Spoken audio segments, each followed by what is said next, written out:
Bienvenidas y bienvenidos a Vivencias Bien Vividas. Hoy iniciamos la tercera temporada con un padrino de lujo, Germán Normandía.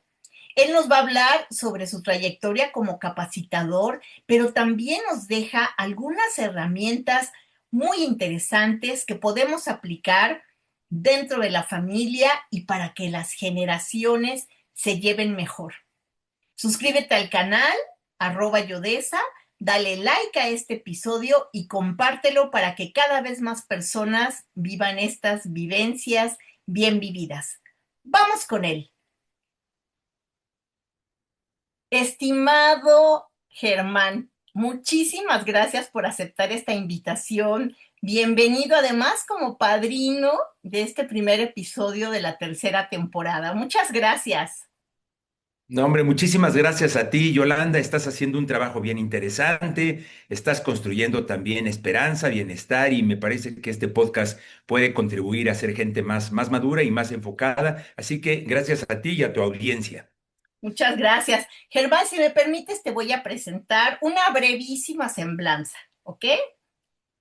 Muy bien. Germán Normandía es un hombre disciplinado y coherente que ha hecho del aprendizaje continuo y el bienestar integral su estilo de vida, y me consta. Es egresado de Comunicación Organizacional por la Universidad Autónoma Metropolitana, con estudios de posgrado y diplomados en Comportamiento Organizacional y Mercadotecnia por la Universidad Iberoamericana y la Universidad Panamericana, además de su formación en Psicología del Comportamiento, Coaching y Programación Neurolingüística, con más de 30 años impartiendo capacitación a empresas Fortune 500, participación en programas como Diálogos en Confianza de Canal 11 y una comunidad de más de 300,000 seguidores en TikTok. Ha consolidado una presencia sólida en el ámbito del desarrollo humano y empresarial. ¡Wow! Germán, 30 años de experiencia. Esto quiere decir que tú prácticamente cuando iniciaba lo de la capacitación en México, pues fue cuando iniciaste, ¿no? Porque también estos procesos de capacitación apenas se están haciendo como más regulares, ¿no? Como que las empresas hoy están contratando más, pero hace 30 años no pasaba eso y me gustaría que me platicaras cómo fue que te introduces en este mundo. Sí, bueno, efectivamente, fíjate que ya venían también algunos precursores de la capacitación, pero como bien dices, han cambiado de manera muy notable. Vamos a hacer como tres grandes etapas, ¿no? Antes del 2000, después del 2000 hasta el COVID y después a partir de, ¿no? Entonces ya venía yo con una corriente de precursores que eran personas pues muy admirables, ¿no? Me refiero a líderes que ya estaban formando al interior de las organizaciones y también en el exterior. ¿Y cómo me inicio con esto? Con una convicción y con un enojo. El enojo es poder observar que mucho de lo que se dice en cuanto a lo que está pasando en el mundo son repeticiones, ¿sabes? Repeticiones a veces que no están procesadas, que las personas hablan de lo que escuchan, pero que no pasan por el filtro de la crítica, del autoanálisis. Y eso lo empecé a ver primero en un pequeño segmento de gente con la que yo interactuaba dentro de las empresas, después fuera, y me di cuenta que esta frase que se le atribuye a José Vasconcelos, pero que en realidad está documentada en libros bíblicos, etcétera, que es la verdad nos hará libres. Ujú. ¿Qué significa esto? Que mi enojo proviene de identificar que efectivamente la ignorancia es la madre del miedo, que la ignorancia es la madre de la mediocridad, que la ignorancia es el peligro más fuerte que tenemos como mexicanos y en el mundo entero, y que si no rompemos con esta inercia de trabajar de manera automática, de manera sin pensamiento crítico, pues vamos a terminar siendo, como se dice, una borregada. Entonces, esta sacudida en un momento dado me hizo pensar que aunque yo estaba muy contento en las empresas donde yo trabajaba, donde ganaba bien, donde tenía en el estacionamiento un carro que me había asignado la empresa, desde donde en mi oficina podía yo ver el Ángel de la Independencia en Avenida Reforma de la Ciudad de México y tenía un ingreso muy, muy importante, no estaba haciendo realmente lo que yo amaba o creía.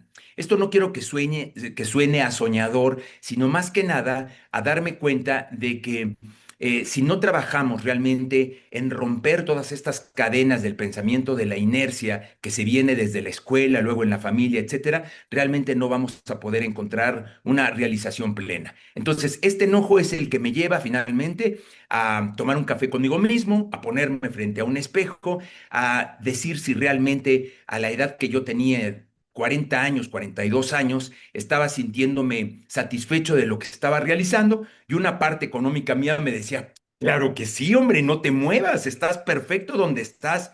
Pero otra parte mía, muy profunda, me hacía saber que no, realmente no estaba yo haciendo lo que más amaba, que era la parte de la educación, de dar soluciones de formación, de dar capacitación, y entonces es cuando decido realmente renunciar para poder incursionar en lo que hago, en lo que sé, en lo que amo, que es la parte de la capacitación. Esto ocurrió más o menos como a inicios del nuevo ciclo, del siglo XXI, y como te decía, tenía yo grandes líderes que me habían inspirado a poder decir que realmente la capacitación no solamente es una extensión de los conocimientos académicos, sino que realmente puede remover los marcos con los que se interpreta la realidad y poder trabajar desde la autenticidad del ser para poder contribuir tanto a las organizaciones como a la sociedad con ideas, con herramientas y con enfoques que pueden hacer a las personas más críticas. Por ahí empezamos, mi estimada Yolanda. Qué maravilla, Germán, sobre todo porque, pues como dices, tenías ya una posición de alguna manera económica, social, Ujú. profesional, y de repente te lanzas en este mundo donde te vuelves tu propio jefe, donde tú tienes que administrar tus tiempos. Platícanos cómo te fue en ese inicio. Fíjate, estás diciendo algo que es interesante. Para quienes nos están escuchando, les voy a decir algo que me funcionó a mí y es posible que también a ti, ¿eh? ¿En qué momento te das cuenta que puedes ya separarte de ser empleado para convertirte en alguien independiente? ¿Sí? Uno de los indicadores más importantes, si tú lo acabas de decir, es cuando ya eres capaz de ser tu propio jefe. ¿Mm? Es decir, cuando ya no necesitas a alguien que está atrás de ti para poder hacer lo que tienes que hacer.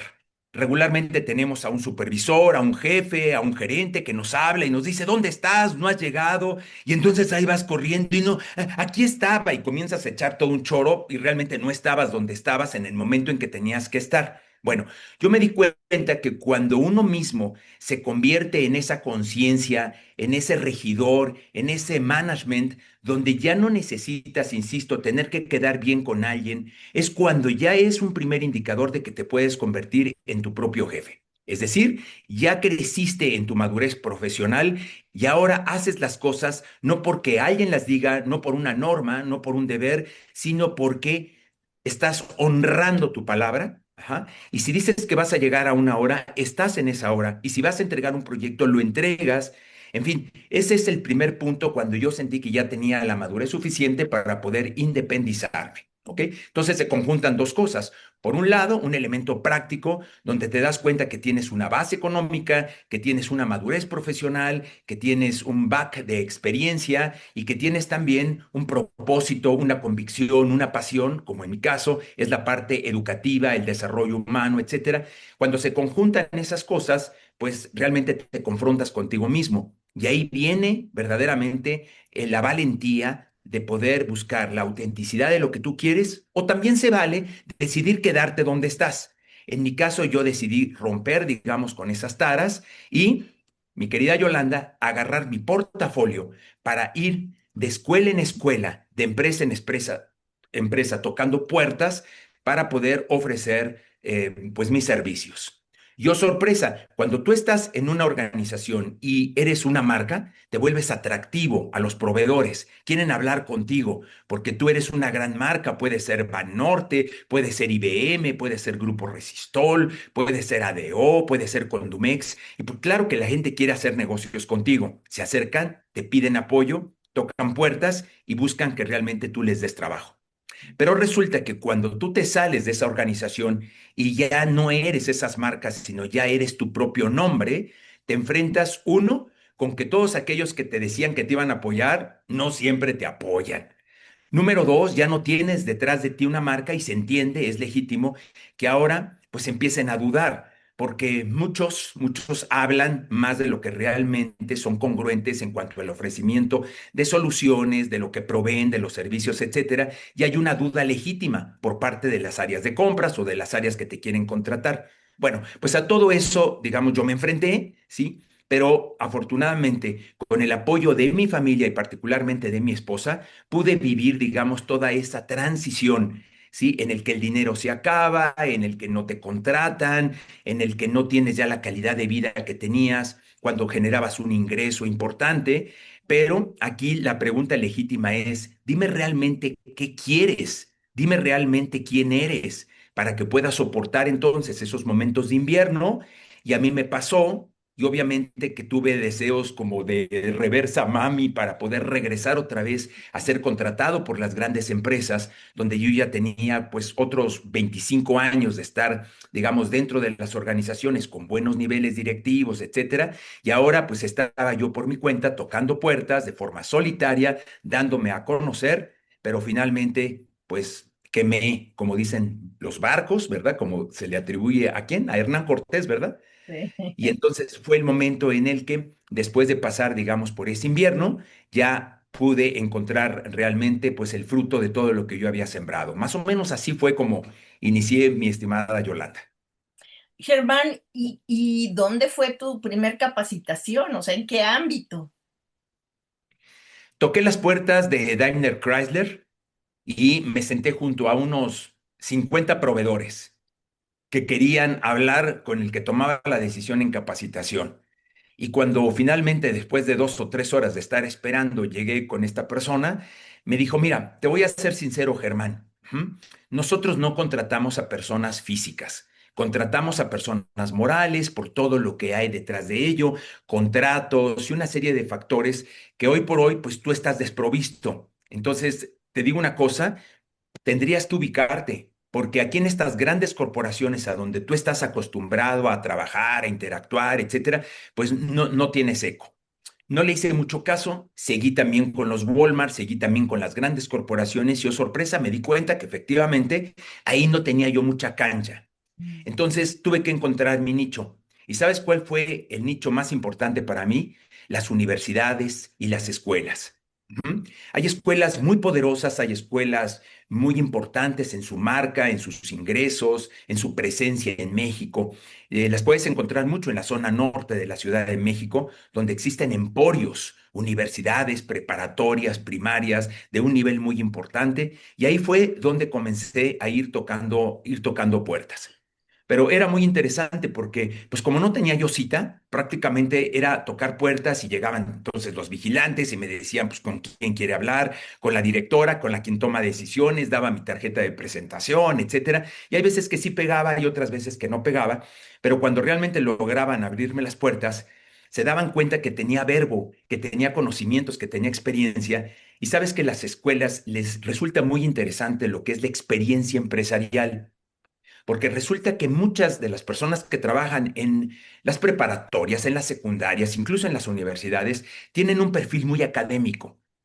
Y cuando se trata de formar a jóvenes para que se puedan meter al mundo laboral, se necesita también tener un enfoque organizacional, corporativo, empresarial, emprendedurismo, y ese es un lenguaje que no tenían. Ahí me di cuenta que yo podía tener un valor, una ventaja competitiva para poder llamar la atención y el interés de las grandes escuelas.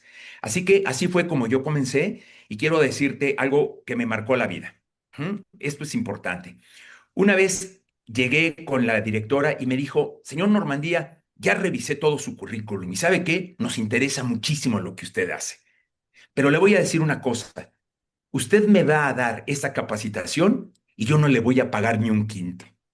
Y yo dije, ay, mira qué humor negro tiene esta directora. No, espérame, que así nos llevamos y todo. Dijo, no, no le voy a pagar un quinto, pero le voy a decir una cosa.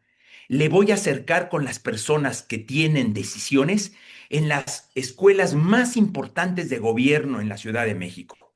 En ese entonces estaba en la presidencia Vicente Fox y estaban dándole aportaciones o recursos muy importantes a lo que eran las escuelas para que ellos pudieran también capacitar a todo su cuerpo docente, directores, etcétera, etcétera. Entonces tenían ese recurso. Bueno, cuando ella me dijo esa opción, yo la verdad le evalué y dije, claro, claro que sí me conviene. No, ¿qué tiene sacrificar, digamos, el costo de una capacitación en aula por tener justo lo que es una clave del éxito, que son las relaciones públicas? Y así fue. Me invitó a dar una capacitación y tenía yo ahí a todas las supervisoras que eran las que autorizaban los ingresos económicos para cantidad de escuelas, en todo lo que es Echegaray, en todo lo que viene a ser satélite, etcétera. Toda esa zona norte de la Ciudad de México fue donde yo empecé. Y una vez que di la capacitación, les encantó lo que hice. Lo que hice fue tomar todos sus nombres, sus datos, y la siguiente etapa fue hacer llamadas telefónicas. Contraté a un asistente para que pudiera hacerme citas, llegaba con las citas y de 5 citas que hacía, 3 lograba cerrar. Así fue como comencé a hacer, como dicen, mi roncha para poder entrar primero en todo lo que es el sector educativo. Le estoy muy agradecido porque tuve la oportunidad de contribuir a elevar, digamos, lo que es el enfoque de los maestros para sacarlos de algo en lo cual son muy buenos, que nada más es la parte teórica, académica, de investigación y que es muy importante y muy valioso, pero también contribuir para hacerlos líderes empresariales y que pudieran ellos también hacer una comunión entre empresa y escuela y poderles dar contenidos mucho más enriquecidos a todo lo que son, tanto a los jóvenes como también entre sus propios compañeros. Así fue como comencé, mi estimada, y de esto te estoy hablando hace pues como 20 y tantos años, desde ese momento que fui con las escuelas. ¿Qué te parece? Pues mira, aquí hay varias cosas que me llaman la atención. La primera es que en realidad tu fuerte hayan sido en principio las escuelas, porque cualquier persona se imaginaría que en una escuela, pues ¿para qué vas a contratar a un capacitador si tienes toda una planta docente? ¿No? Claro que entiendo el punto que dices. Los docentes en su mayoría son personas que se han dedicado a la academia y algunos de ellos nunca han pisado una empresa, ¿no? Es Entonces, cierto, qué es cierto. importante que tú, además de todo, iniciaste en el mundo de la capacitación cuando ya tenías mucho que ofrecer. ¿Por qué? Porque tenías una experiencia en el mundo empresarial y también pues ya una edad que te daba esa madurez para poder transmitir de una mejor manera los conocimientos. No eras un jovencito de 25 años que empezaba en la capacitación. Y yo creo que ese es uno de los plus que tú Ujú. tienes, ¿no? Y por otro lado, pues qué interesante, ¿verdad? Que muchas veces uno pierde oportunidades por no ver más allá, a futuro. Tú no la perdiste porque a lo mejor si en ese momento necesitabas el dinero de esa capacitación, pues en realidad potenciaste las posibles ganancias que te iba a darlas sin costo a tener Ujú. después estas recomendaciones, ¿no? Entonces, eso me pareció muy interesante. Y bueno, después de las escuelas, y sobre todo me interesa un poquito hablar de lo que hacías en las universidades, ¿no? Porque en las universidades es, yo creo, diferente el tipo de capacitación que se da a una escuela de nivel secundaria o preparatoria. Entonces, platícanos un poquito acerca de lo que hacías en las universidades. Sí, fíjate que hay una coincidencia entre las universidades, las empresas, las parroquias o cualquier grupo, sector al que tú te dirijas, y ese yo diría que ha sido mi mística, una mística que he venido, digamos, depurando, que en su momento estaba como semilla y hoy por hoy la tengo perfectamente clara, ¿no? Es un enfoque al desarrollo del ser, el ser de la persona. Ajá. Hay ocasiones en las que esto cambia un poquito y la capacitación está enfocada a la productividad, se vale, es importante, que está enfocada a un tema específico, ya sea de bullying o ya sea de lo que quieras, sí, pero al final del día tiene que ver con el ser como identidad, el ser como conciencia, el ser como el principio fundamental en la construcción del desarrollo humano, ser para hacer, para tener. Ese es mi secuencia, ¿ok? Entonces, en las universidades concretamente estuvimos trabajando con tres tipos de audiencias: padres de familia, personal administrativo, docentes y alumnos. Fueron cuatro, ¿no? Docentes y alumnos. Bien. Y básicamente lo que a ellos les interesaba también eran temas de valores. Ahí quiero mencionar particularmente a la Universidad del Valle de México, que de una manera muy pionera, líder, extraordinaria, tenía digamos, un centro de valores en donde buscaba precisamente promover la conciencia y todas las conductas desde la base justamente ontológica, ¿no? Que le llamamos, o axiológica, de los valores. Y ahí tuvimos la oportunidad de trabajar con gente muy valiosa, fue donde yo te conocí, mi estimada Yolanda, y ahí tuvimos la oportunidad de poder viajar mucho y de hacer mucha labor de construcción, de identidad, de enfoque y de herramientas con todos estos grupos tan importantes en la República Mexicana.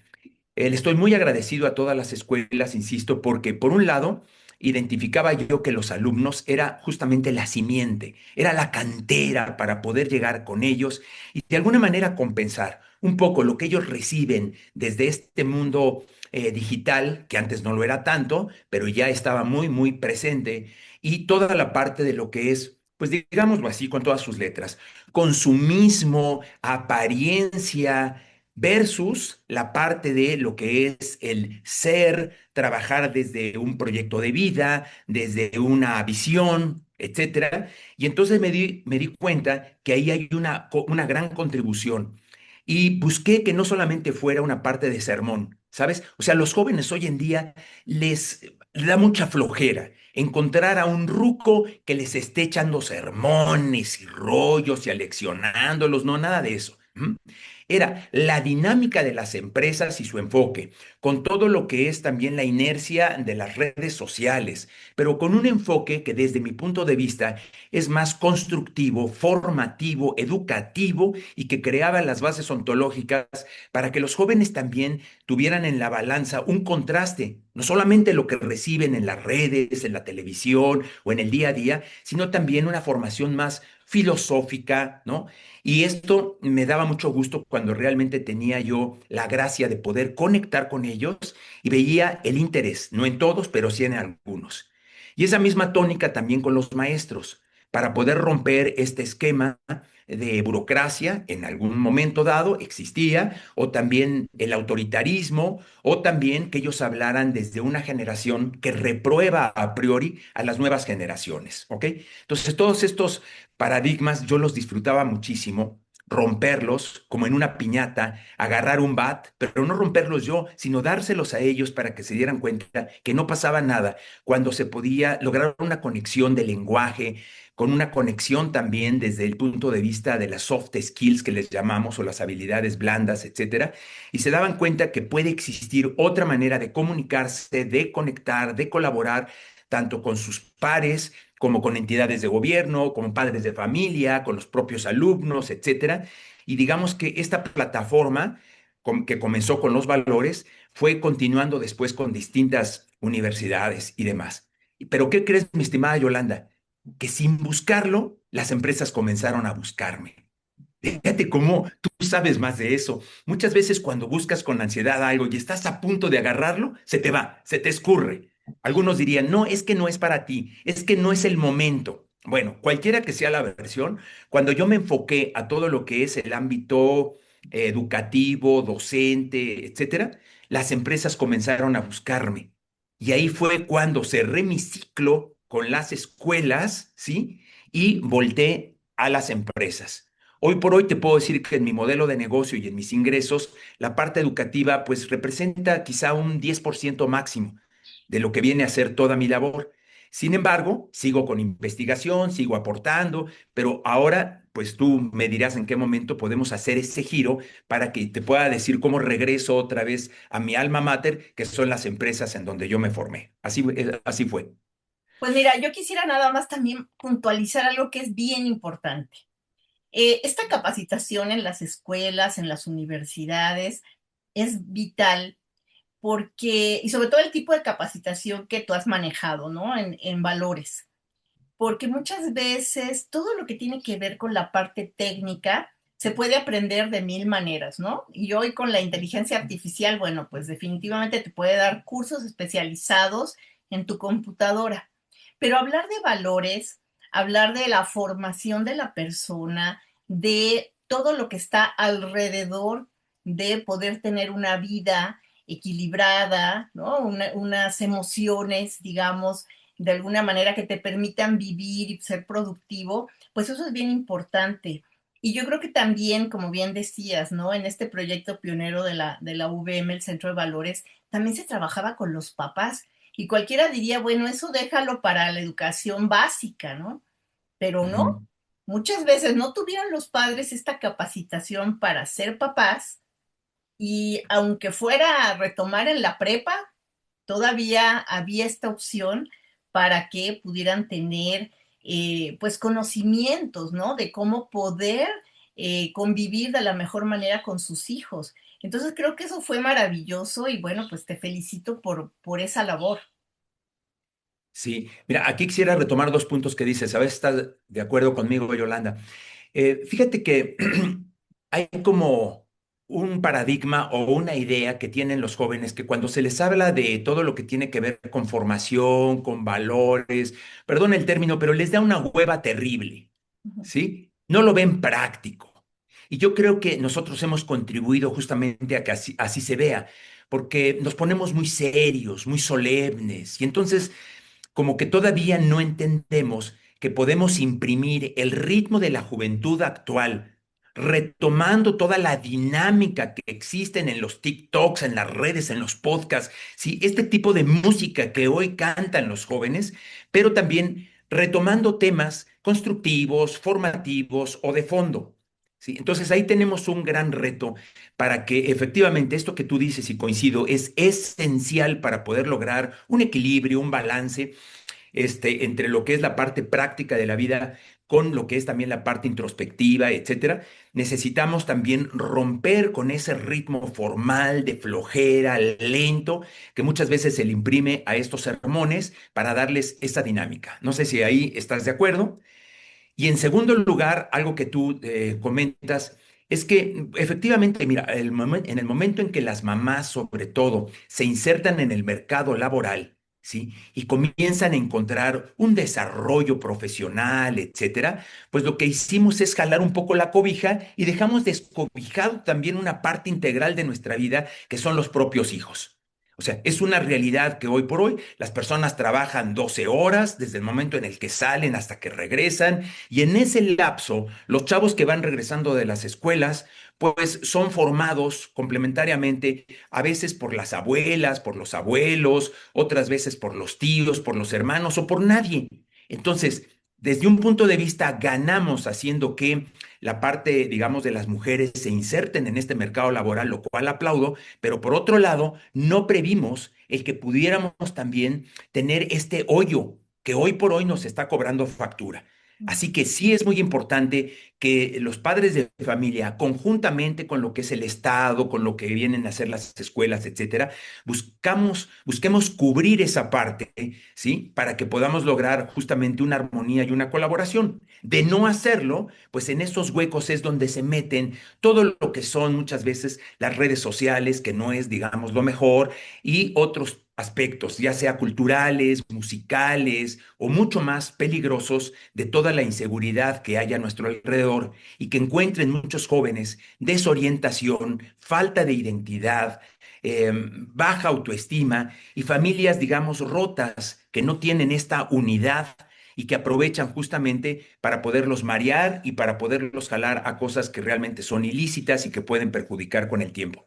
Ahí, como bien señalas, hicimos una contribución bien interesante con las universidades, sobre todo las que auténticamente estaban buscando no solamente matrícula, Es decir, no solamente jalar más alumnos, alumnos, alumnos para cubrir la meta, sino que había también una misión y un propósito muy importante de formar sociedad, de poder tocar almas, pero no nada más desde el punto de vista soñador, sino hacer seres humanos para una modernidad retadora, en donde la diferencia está entre los que piensan por sí mismos desde una base de conciencia y aquellos que simplemente van repitiendo patrones culturales, y que esto es pues muy peligroso porque al final del día pueden ser muy manipulables para distintas fuerzas que buscan jalarlos, como se dice, y tener agua para el molino de ellos, pues poniendo también en un dilema muy importante a la familia, que para mí es la esencia y la columna vertebral de nuestra sociedad. Germán, para cerrar con este tema, porque también tú eres padre, ¿verdad? Y has vivido esta transformación de la sociedad y cómo los chicos han cambiado a través incluso de tus hijos. ¿Qué le recomendarías a los papás, a estos abuelos que hoy se hacen cargo de sus nietos también, y ya no solo niños, también adolescentes? ¿Qué les recomendarías? ¿Cómo podrían ellos buscar esta forma de poder llegarle más a los jóvenes, de darles sus mensajes sin que parezca que son sermones, como bien dices?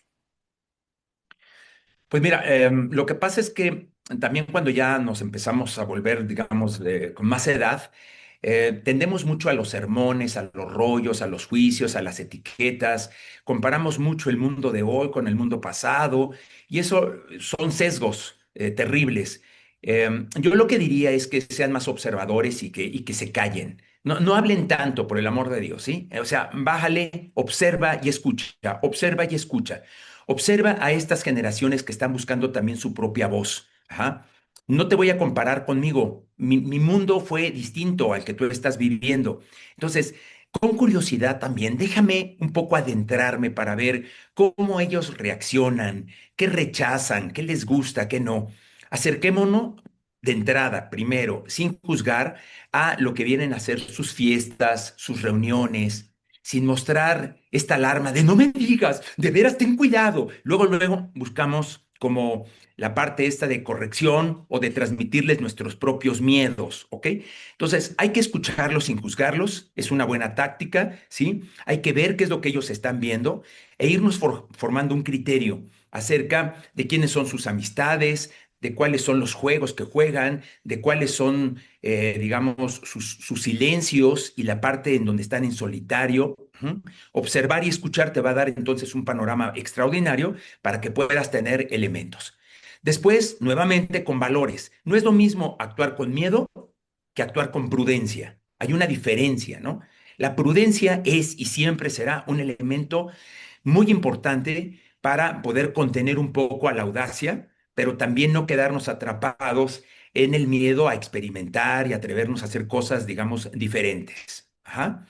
Ahora, esto se dice muy fácil, pero hay ocasiones en las que los abuelos dicen, ¿sabes qué? Yo ya viví mi vida y ahora, pues, me endilgas al chamaco. Ajá.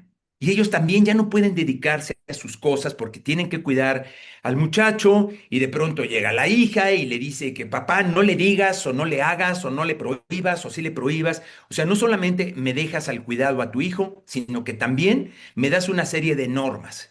Bueno, podríamos hacer un abanico de situaciones muy particulares, pero al final del día todas convergen en un elemento muy importante.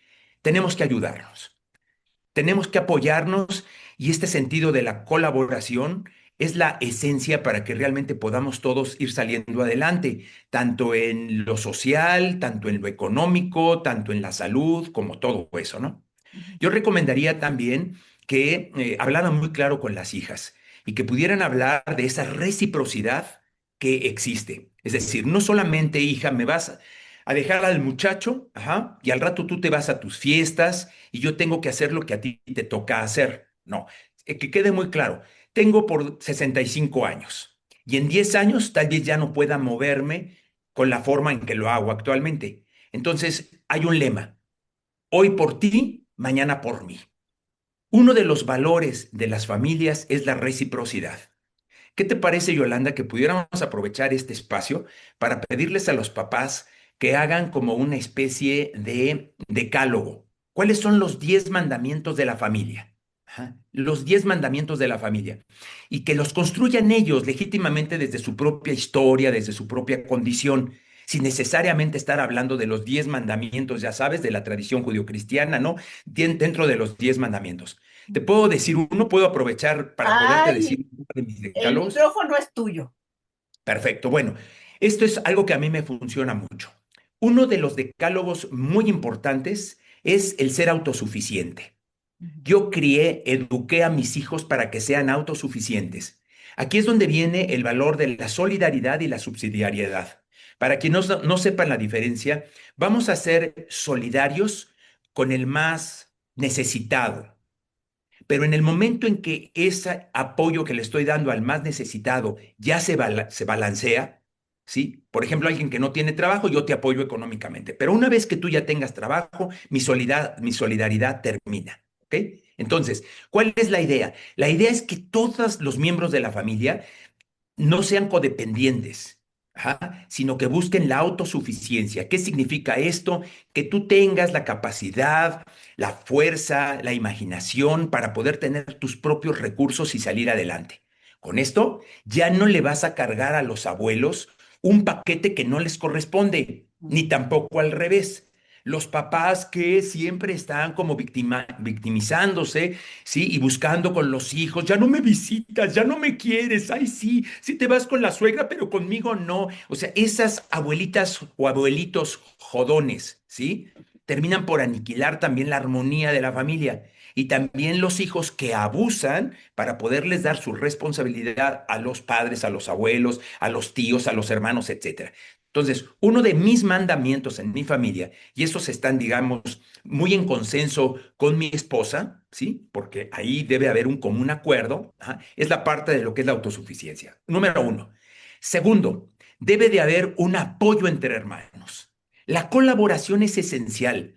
Tú podrás tener amigos y amigas, bravo, y tú vas a creer que ellos son tus hermanos. No, no lo son. En el momento en el que tú estés en un hospital, el amigo o la amiga va a ir, va a preguntar por ti, ella tiene sus propios compromisos y se va a ir. Pero son al final del día tu familia, tu sangre, los que van a estar ahí, no importa la madrugada, no importa lo que pase, no importa lo que haya que donar o lo que haya que juntar para sacar adelante a la persona que es de su propia sangre, ¿ok? Entonces, en esa parte hemos trabajado mucho para crear un sentido de apoyo entre los propios hermanos. Y en broma les digo, mira, si algún día yo me voy al cielo, voy a ir al cielo, ¿sí? Y veo que ustedes se pelean o no se apoyan, regreso y les voy a pegar un susto que no se lo van a acabar, ¿eh? Entonces, el apoyo siempre entre los hermanos debe de ser fundamental. Y si no tienen hermanos, pues el apoyo con tus familiares, con tus primos, etcétera, pero la familia es una, es la sangre y ese es el segundo mandamiento. Y por último voy a decir el tercero, ajá, que es la parte de lo que viene a ser la gratitud. Ujú. El agradecimiento con la vida, con Dios, con la naturaleza, en lo que tú creas, con tus padres, con tus hijos. Esta mañana que acabas de despertar va a evitar que te vuelvas un neurótico. No hay persona más indeseable, y hablando de los abuelos, que las personas neuróticas, que siempre se están quejando, que siempre están enojados, que no encuentran brillo en nada, en la comida, en el sol, en las vacaciones, en poder respirar.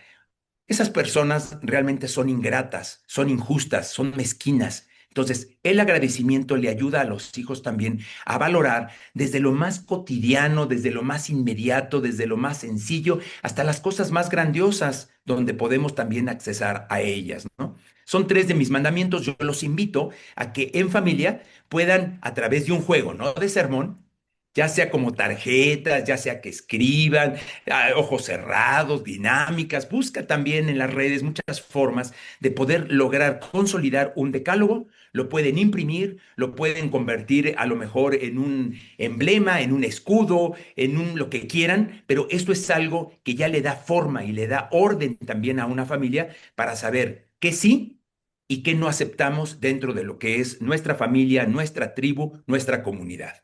¿Qué te parece? Maravilloso. Yo creo que la comunicación asertiva es la base, ¿no?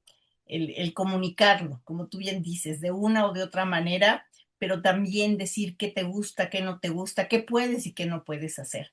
Así es que me parece maravillosa esta opción que nos comentas, este decálogo, y ojalá y que a muchas de las personas que nos están viendo les pueda funcionar.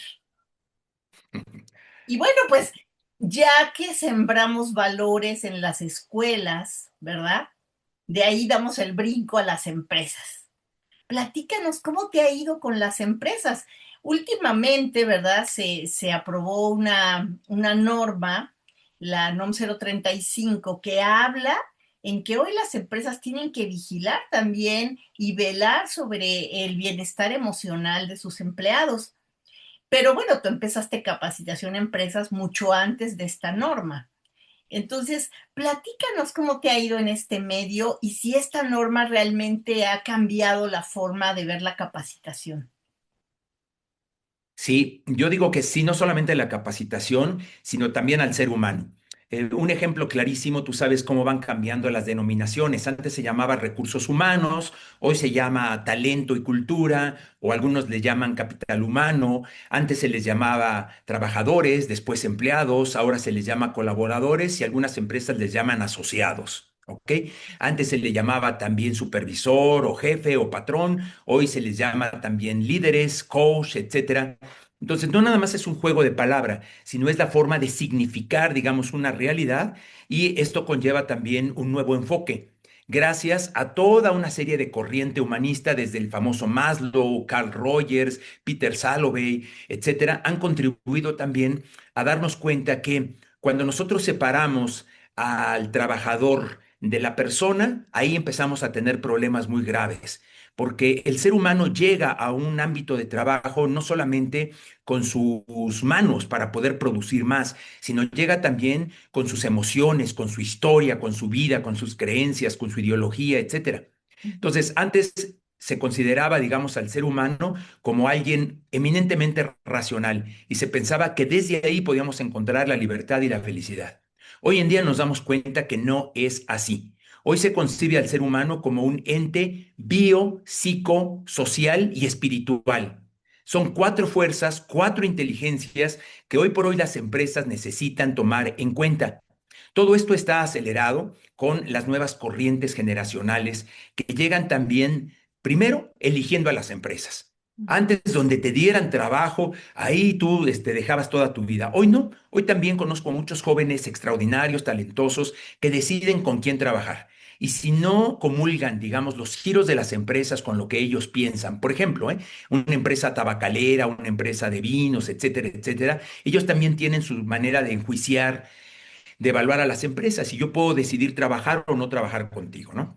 También otro punto importante es que en mi generación se trabajaba, digamos, se vivía para trabajar, ¿no? Y hoy no, hoy también se trabaja para poder vivir. Y en esa parte, todo lo que son, digamos, las actividades, tanto de salud, deportivas, recreativas, de ocio, de lo que quieran, tienen un peso también específico. Y si no es así, entonces las empresas empiezan a ser castigadas. ¿Y sabes con qué? Con la rotación. ¿Sabes? Hoy las empresas se pelean también con ese indicador que les afecta tanto, que es el ciclo de la rotación, porque les cuesta mucho trabajo todo lo que es el proceso de reclutamiento y selección del talento para que después de capacitarlos, hacer el onboarding o la capacitación de inducción, terminan finalmente ya no regresando y se terminan yendo. A veces se van a otra empresa con condiciones mejores, a veces se van por otro peso más, pero esto les cuesta mucho a las organizaciones. Entonces, ¿qué es lo que tienen que hacer? Estrategias y programas muy alineados con el modelo de negocio y con la propia cultura de la organización para que puedan crear ambientes de trabajo favorables. Hoy existen, digamos, algunos sistemas o algunas, digamos, ¿cómo llamarlo? Como certificaciones, que son las famosas Great Place to Work, es decir, los mejores lugares de trabajo.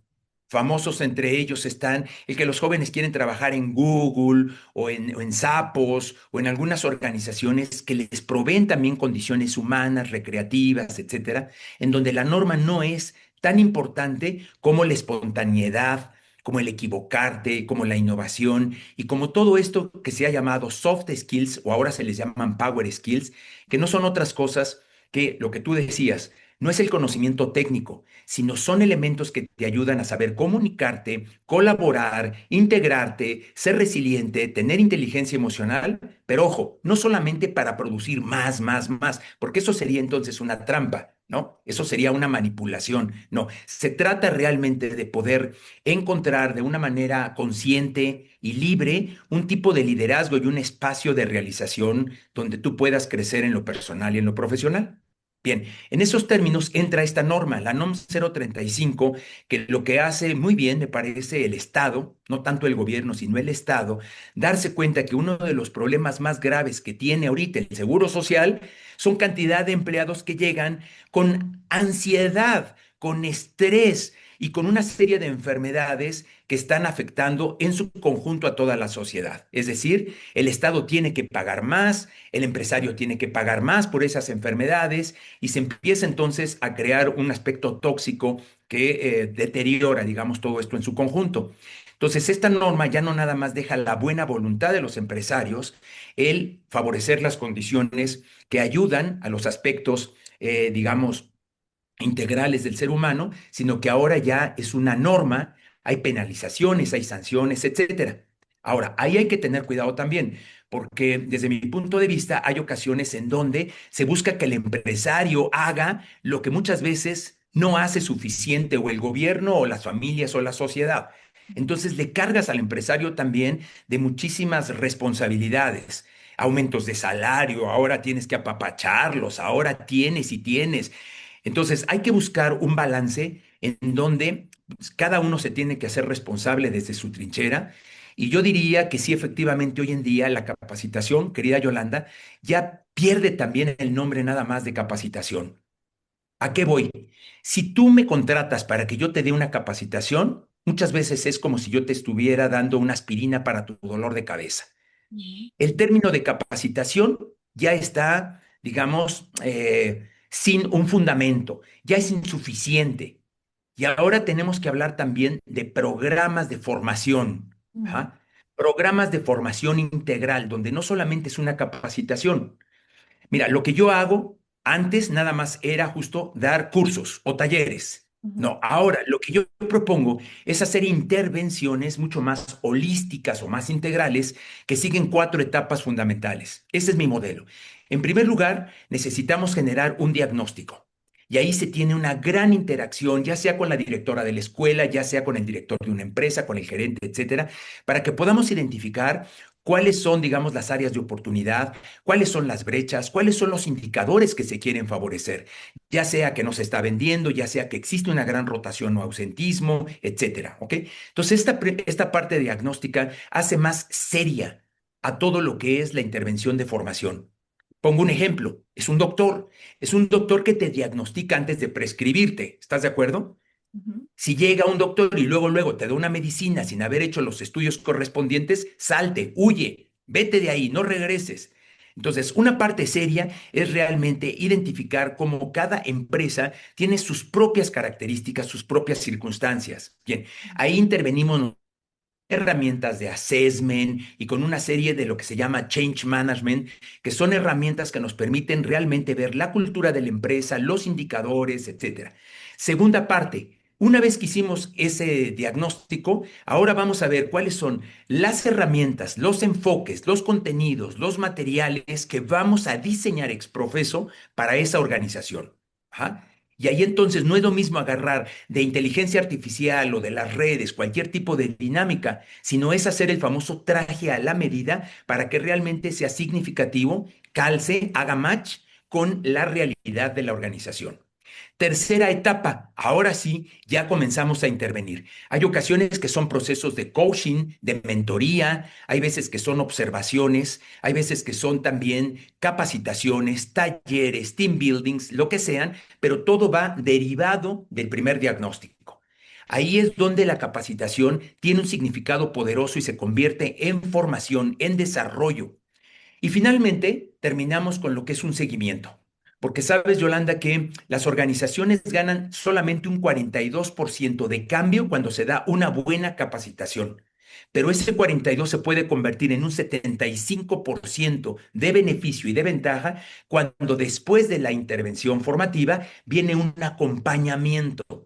¿Por qué? Porque los hábitos son los que cambian finalmente la conducta. Si tú vas una vez a nadar, pues no puedes decir que ya estás nadando. Si tú vas a una clase de inglés, no sabes hablar inglés. Son los hábitos los que realmente generan sistemas conductuales.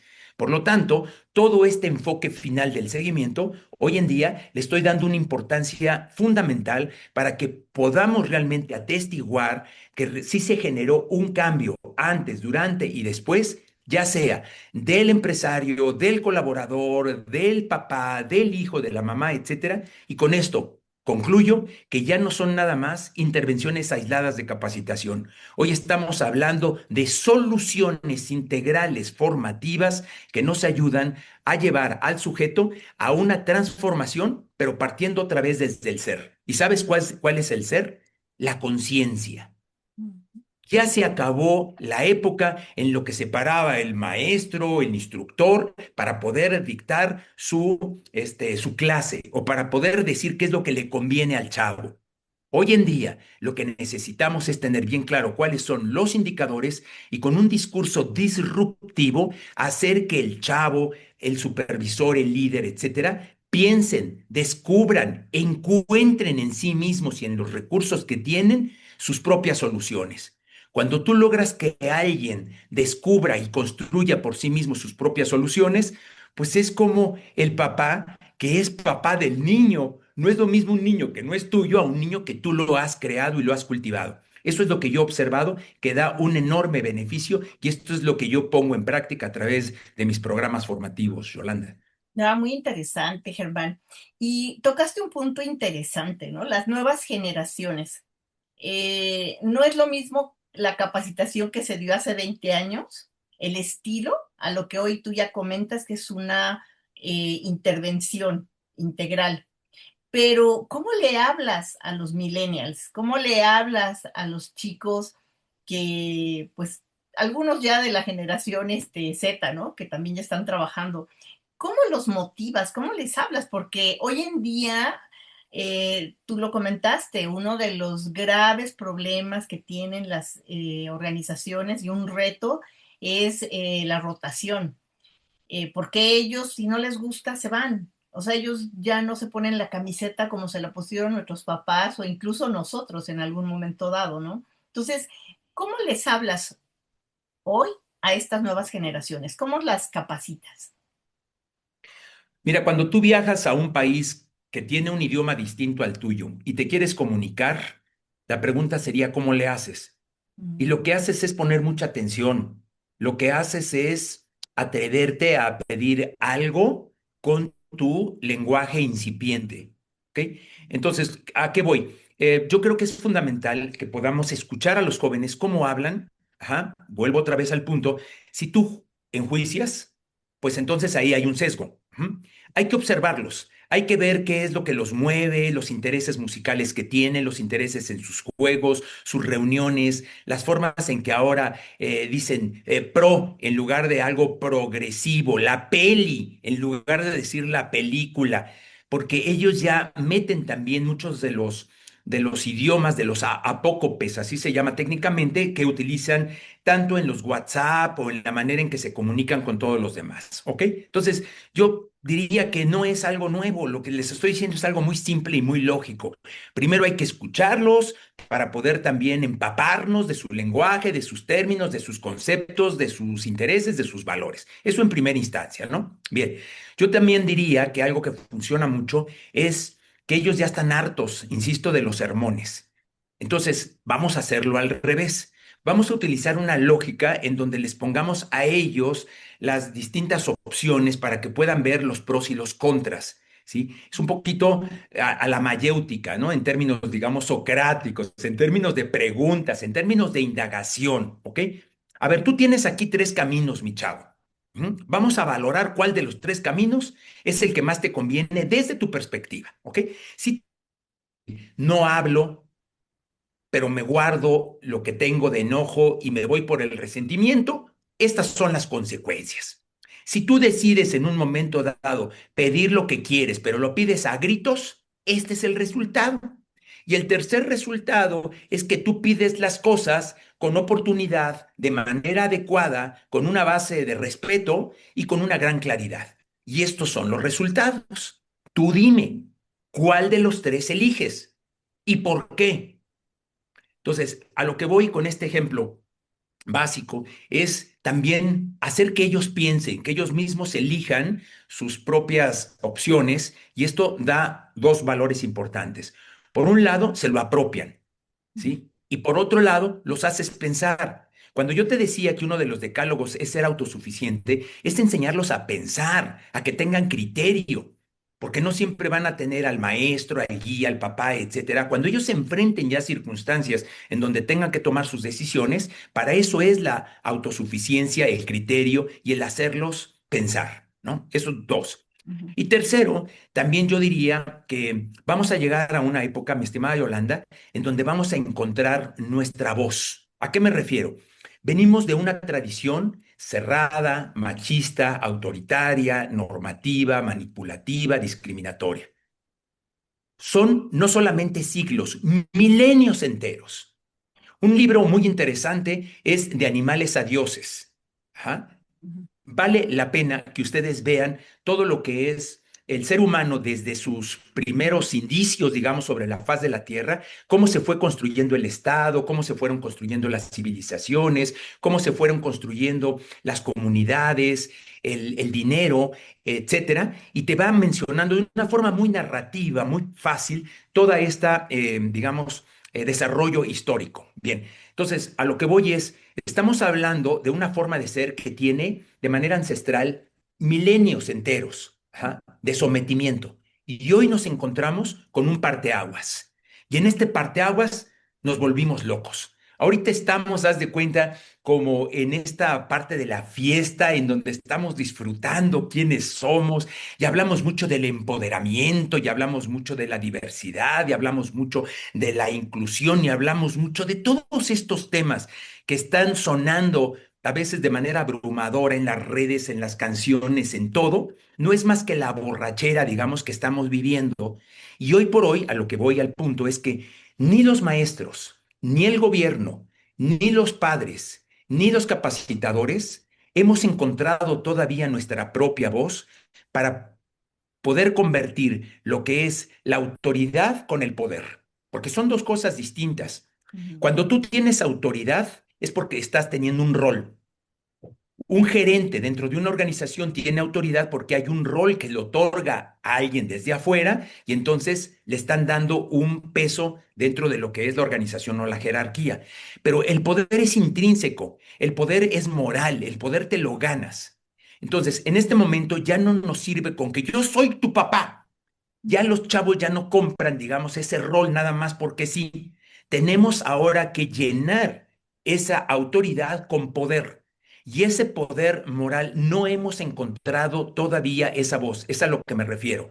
El policía tiene miedo de ejercer la norma con un joven que está viendo el celular, que pone en peligro a los demás, que de pronto le infringen una multa. ¿Y qué es lo que hace el joven? Pues se pone al tú por tú, comienza a grabarlo. Él sabe que está haciendo algo malo, pero aún así, un vecino pone el carro enfrente de tu casa y te está estorbando, y tú le pides que lo quite, y él también se enoja porque te atreviste a... Un maestro que de pronto le pide también a un joven que quite el celular y que te voy a poner una calificación baja si no me das tu tarea. Todo este tipo, digamos, de discursos hoy se dan con un gran miedo. Ujú. Tiene miedo el Estado, tiene miedo el policía, tiene miedo el padre de familia, tiene miedo también el maestro, la maestra, la mamá, etcétera. Entonces estamos viviendo un momento bien interesante en donde hay una gran confusión acerca de cómo podemos poner límites. ¿Mm? Sin embargo, la especie humana, como cualquier ser vivo que no tiene límites, se autodestruye. ¿Estamos de acuerdo? Se autodestruye. Entonces, primero, que entendamos los límites o sí o sí. Segundo, el cómo, que es lo que tú preguntas. El cómo poner límites. Lo ideal sería que los propios jóvenes, con la prudencia, la sabiduría, la inteligencia, se pusieran también sus propios límites. Los límites al tomar alcohol, los límites al probar una droga, los límites al momento en el que están con una chica o con un chico o lo que sea, ¿no? Esos límites tendrían que ser límites que están alineados, digamos, a la naturaleza, que son leyes de la naturaleza y que tu propio sentido común, tu forma, tus valores, la comunidad, la sociedad, etcétera, te tiene que dictar qué sí se puede y qué no se puede. Y lo que no se puede, no se puede. Hay cosas que no solamente es que alguien las impuso y no, no se puede, no, es que si tú quieres llevar una minifalda, digamos, a una empresa, yo no tendría en absoluto ninguna objeción. Las minifaldas, qué bueno, qué bonito que las disfruten. Nada más que hay momentos en el que sí se puede poner un bikini, una minifalda, o puedes ir de gorra, o puedes ir también con shorts.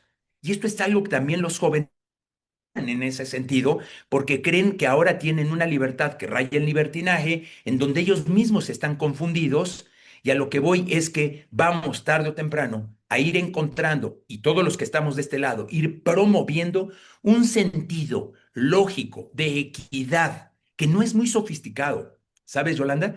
Ahorita lo más simple es la respuesta. No tenemos que inventar el hilo negro. Ujú. El respeto no está en negociación.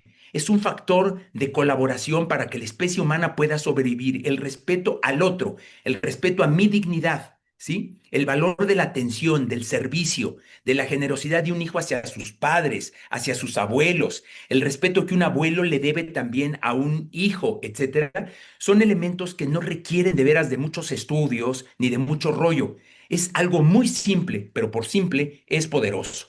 En resumidas cuentas, yo daría por ahí como tres acercamientos desde mi perspectiva que pueden funcionar, ¿no? Uno, observa y escucha para que puedas entonces conectar y hablar su mismo lenguaje. En segundo lugar, quítate del sermón. Ahora vamos a buscar la interacción, el pensamiento crítico y el hacerlos también tener su idea, sus criterios, su análisis. Ajá. Y en tercer lugar, yo diría que tenemos que ir forjando límites, ajá, pero justo con esos ejemplos, no de lo que a mí me pasó. Qué flojera. Yo te voy a decir lo que yo hice, me da mucha flojera, guácale. No, no quiero escuchar, abuelo. No, no me vengas con eso, papá, ¿verdad? Me desesperas. No pongas esos ejemplos torpes, ¿sí? Sino pon ejemplos que tengan sentido común o quizá una película, después de verla, pues puede ser un motivo interesante para colgarte de ahí y aprovechar en el análisis de los personajes de la historia que acabamos de ver en una serie, en una película o en lo que sea, y entonces ahí comenzamos en familia a hablar y dialogar. Tache para todos aquellos que estén utilizando la casa como si fuera una casa de huéspedes.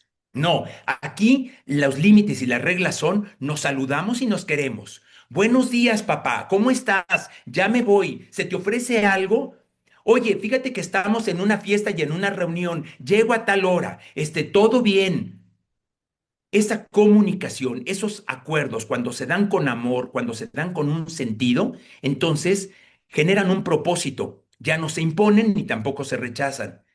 Por ahí va el tiro, mi estimada Yolanda, porque la situación que estamos viviendo es muy fuerte y yo insisto que todos estos desgraciados perversos que están buscando a quién contaminar, a quién esclavizar, etcétera, los más débiles de carácter, de formación, etcétera, son las piezas más fáciles de poderlas engatusar. Tenemos como defensa la familia, para empezar, la organización, que también es otra familia muy importante, los vecinos, los amigos, la sociedad, que es otra forma de anillo en la que podemos también cuidarnos, y finalmente el gobierno, que hay que exigirle, que hay que agradecerle, pero también hay que estar en una constante interacción para que haga su parte. Por ahí sería mi propuesta, Yolanda. Excelente, Germán. Pues el tiempo se nos ha estado yendo como agua, ¿verdad? Pero antes de cerrar, yo quisiera que nos pudieras platicar durante todos estos años de trabajo que has tenido, incluso en empresas y después como formador, eh, ¿tendrás alguna anécdota o algunas anécdotas que te hayan marcado, de estas que uno dice, esto que me pasó, de verdad que me dio luz o me marcó o no lo voy a olvidar o me hizo crecer. ¿Tendrás alguna anécdota que nos puedas platicar?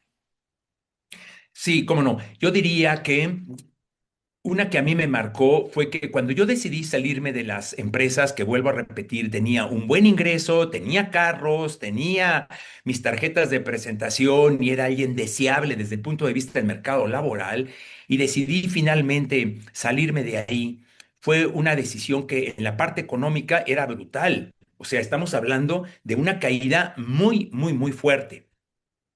Entonces, mi mujer me encontró muy preocupado. Me dijo, ¿qué te pasa? Pues, ¿cómo que qué me pasa? Se me está acabando ya el dinero de mi liquidación.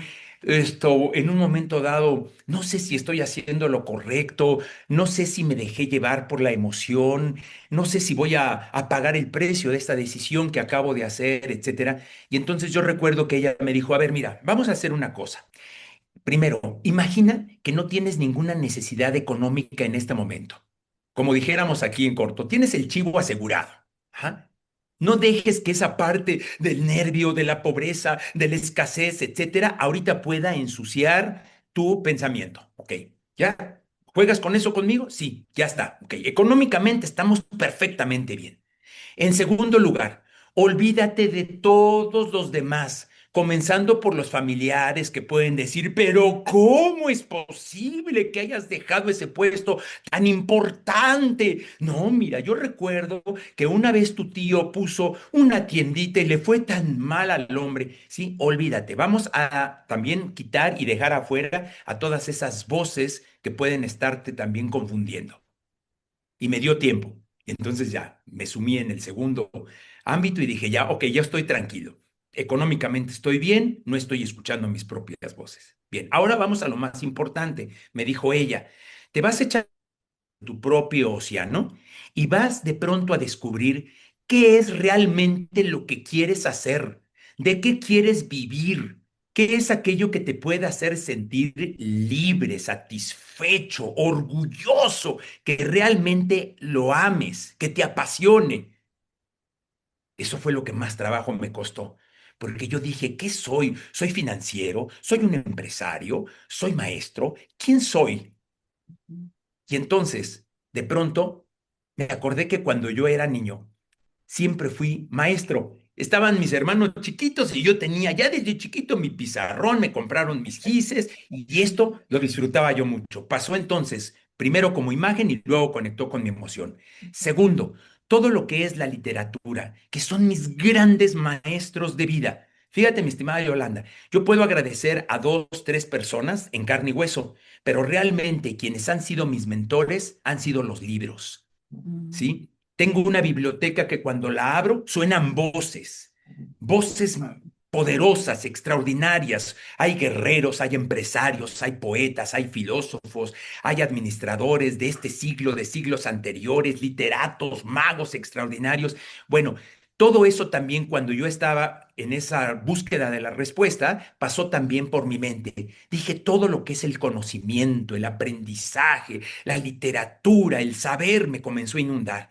Y tercero, ya sin pensarlo, dije, yo quiero dedicarme a la capacitación sin que yo tuviera ahora sí que decir, es que Germán, la capacitación vas a vivir muy leve. No hay personas capacitadores que sean millonarios, aunque sí los hay, ¿eh? Ok. Todo esto fue lo que salió inmediatamente. Dije, quiero ser docente, quiero ser formador, quiero ser performer, ser, hoy diría, influencer, quiero ser capacitador, quiero ser formador, quiero... Eso es mi ámbito, el ámbito educativo. Cuando salió y mi mujer me vio, me dijo, yo te apoyo con esto que tú acabas de decir. Pero es que yo tendría que ir a tocar en las escuelas, ve y toca. ¿Y sabes cuál fue la fórmula del éxito? Que las personas que me contrataban veían en mí que no era un jovencito entusiasta, ni tampoco era, digamos, un joven resentido, que no llegaba ahí, digamos, pues simplemente de pasatiempo, por mientras estaba buscando otro, sino que veían a alguien que estaba hablando desde la legitimidad del alma, desde la pasión. Y poco a poco me di cuenta que esta anécdota que estoy platicando de unir fuerzas con tu pareja, con tu esposo, con tu esposa, con quien es tu comunidad, es fundamental para que tú puedas realizar tus sueños o quitémosle sueños, para que tú puedas alcanzar tus metas.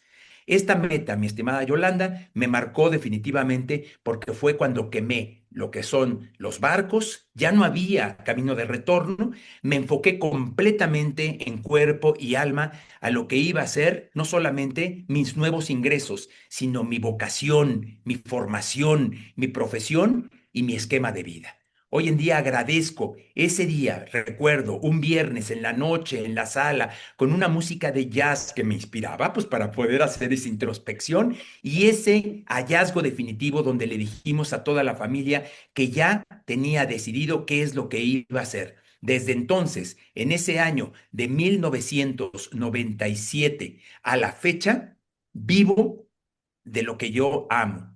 ¿Y sabes qué? Vivo bien, vivo muy bien. Qué Esa es la anécdota que me maravilla. gustaría compartirles.